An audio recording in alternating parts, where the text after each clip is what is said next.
2026ರ ಹನುಮ ಜಯಂತಿ ಸಂಪೂರ್ಣ ಮಾಹಿತಿ 2026ರಲ್ಲಿ ಹನುಮ ಜಯಂತಿಯನ್ನು ಏಪ್ರಿಲ್ 2 ಗುರುವಾರರಂದು ಭಕ್ತಿಭಾವದಿಂದ ಆಚರಿಸಲಾಗುತ್ತದೆ.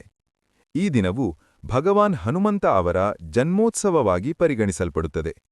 ಹನುಮಂತನು ಶಕ್ತಿ, ಭಕ್ತಿ, ಧೈರ್ಯ ಮತ್ತು ಸೇವಾಭಾವದ ಪ್ರತೀಕನಾಗಿದ್ದು, ಶ್ರೀರಾಮ ಅವರ ಪರಮಭಕ್ತನಾಗಿ ಪ್ರಸಿದ್ಧನಾಗಿದ್ದಾನೆ. ಹನುಮ ಜಯಂತಿಯ ದಿನಾಂಕವು ಚಂದ್ರಮಾನ ಪಂಚಾಂಗದ ಪ್ರಕಾರ ನಿಗದಿಯಾಗುತ್ತದೆ. ಸಾಮಾನ್ಯವಾಗಿ ಚೈತ್ರ ಮಾಸದ ಪೂರ್ಣಿಮೆಯಂದು ಈ ಹಬ್ಬವನ್ನು ಆಚರಿಸಲಾಗುತ್ತದೆ. 2026ರಲ್ಲಿ ಪೂರ್ಣಿಮೆ ತಿಥಿ ಏಪ್ರಿಲ್ 1ರ ರಾತ್ರಿ ಸುಮಾರು 8:30ಕ್ಕೆ ಆರಂಭವಾಗಿ ಏಪ್ರಿಲ್ 2ರ ರಾತ್ರಿ ಸುಮಾರು 10:30ರವರೆಗೆ ಇರುತ್ತದೆ. ಆದ್ದರಿಂದ ಮುಖ್ಯ ಆಚರಣೆಗಳು ಏಪ್ರಿಲ್ 2ರಂದು ನಡೆಯುತ್ತವೆ. ಪೂಜೆ ಮುಹೂರ್ತ ಮತ್ತು ಸಮಯ. ಹನುಮ ಜಯಂತಿಯಂದು ಬೆಳಗಿನ ಸಮಯ ಅತ್ಯಂತ ಶುಭಕರವೆಂದು ಪರಿಗಣಿಸಲಾಗುತ್ತದೆ. ಬ್ರಹ್ಮಮುಹೂರ್ತ ಬೆಳಿಗ್ಗೆ 4:30ರಿಂದ 5:15. ಶ್ರೇಷ್ಠ ಪೂಜೆ ಕಾಲ ಬೆಳಿಗ್ಗೆ 6ರಿಂದ 11:30. ಮಧ್ಯಾಹ್ನ ಪೂಜೆ ಮಧ್ಯಾಹ್ನ 12ರಿಂದ 1:30. ಕೆಲವರು ಈ ಸಮಯದಲ್ಲೂ ಪೂಜೆ ಮಾಡುತ್ತಾರೆ. ಈ ದಿನ ಭಕ್ತರು ಬೆಳಗ್ಗೆ ಬೇಗ ಎದ್ದು ಸ್ನಾನ ಮಾಡಿ ಮನೆ ಮತ್ತು ದೇವಸ್ಥಾನಗಳನ್ನು ಸ್ವಚ್ಛಗೊಳಿಸಿ ಪೂಜೆ ಮಾಡುತ್ತಾರೆ. ಹನುಮಂತನಿಗೆ ಕೆಂಪು ಹೂವುಗಳು, ವಾದ್ಯಗಳು, ಸಿಂಧೂರ, ಬೆಲ್ಲ ತೂಪ ಮತ್ತು ಬಾಳೆಹಣ್ಣುಗಳನ್ನು ಅರ್ಪಿಸಲಾಗುತ್ತದೆ. ವಿಶೇಷವಾಗಿ ಹನುಮಾನ್ ಚಾಲೀಸಾ, ಸುಂದರಕಾಂಡ ಪಾರಾಯಣ ಮತ್ತು ರಾಮನಾಮ ಜಪವನ್ನು ಭಕ್ತರು ಭಕ್ತಿಭಾವದಿಂದ ಮಾಡುತ್ತಾರೆ.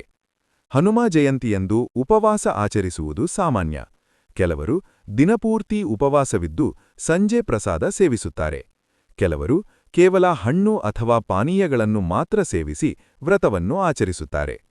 ದೇವಸ್ಥಾನಗಳಲ್ಲಿ ವಿಶೇಷ ಪೂಜೆಗಳು, ಭಜನೆಗಳು ಮತ್ತು ಕೀರ್ತನೆಗಳು ನಡೆಯುತ್ತವೆ. ಹಲವೆಡೆ ಹನುಮಂತನ ಮೂರ್ತಿಗೆ ಅಲಂಕಾರ ಮಾಡಿ ಮೆರವಣಿಗೆಗಳನ್ನು ಕೂಡ ನಡೆಸಲಾಗುತ್ತದೆ. ಈ ಹಬ್ಬದ ಧಾರ್ಮಿಕ ಮಹತ್ವ ರಾಮಾಯಣದ ಕಥೆಗಳೊಂದಿಗೆ ಸಂಬಂಧಿಸಿದೆ. ಹನುಮಂತನು ತನ್ನ ಅಪಾರ ಬಲ, ಬುದ್ಧಿ ಮತ್ತು ನಿಷ್ಠೆಯಿಂದ ಶ್ರೀರಾಮನಿಗೆ ಸೇವೆ ಸಲ್ಲಿಸಿ ಸೀತಾಮಾತೆಯನ್ನು ಹುಡುಕಲು ಸಹಾಯ ಮಾಡಿದನು.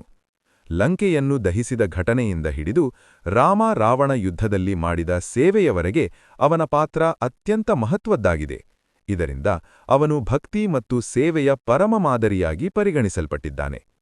ಹನುಮ ಜಯಂತಿಯ ಸಂದೇಶವು ಜೀವನದಲ್ಲಿ ಧೈರ್ಯ, ನಿಷ್ಠೆ ಮತ್ತು ಶಕ್ತಿಯನ್ನು ಬೆಳೆಸುವುದು.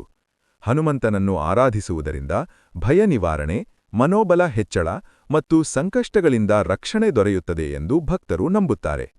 ಒಟ್ಟಿನಲ್ಲಿ ಹನುಮ ಜಯಂತಿ ಕೇವಲ ಒಂದು ಹಬ್ಬವಲ್ಲ, ಅದು ಭಕ್ತಿ, ಶಕ್ತಿ ಮತ್ತು ಧರ್ಮದ ಸಂಕೇತವಾಗಿದೆ. ಈ ದಿನವನ್ನು ಶ್ರದ್ಧಾಭಕ್ತಿಯಿಂದ ಆಚರಿಸುವುದರಿಂದ ಜೀವನದಲ್ಲಿ ಸಕಾರಾತ್ಮಕ ಶಕ್ತಿ ಮತ್ತು ಆತ್ಮವಿಶ್ವಾಸ ಹೆಚ್ಚುತ್ತದೆ. ನಮಸ್ಕಾರ.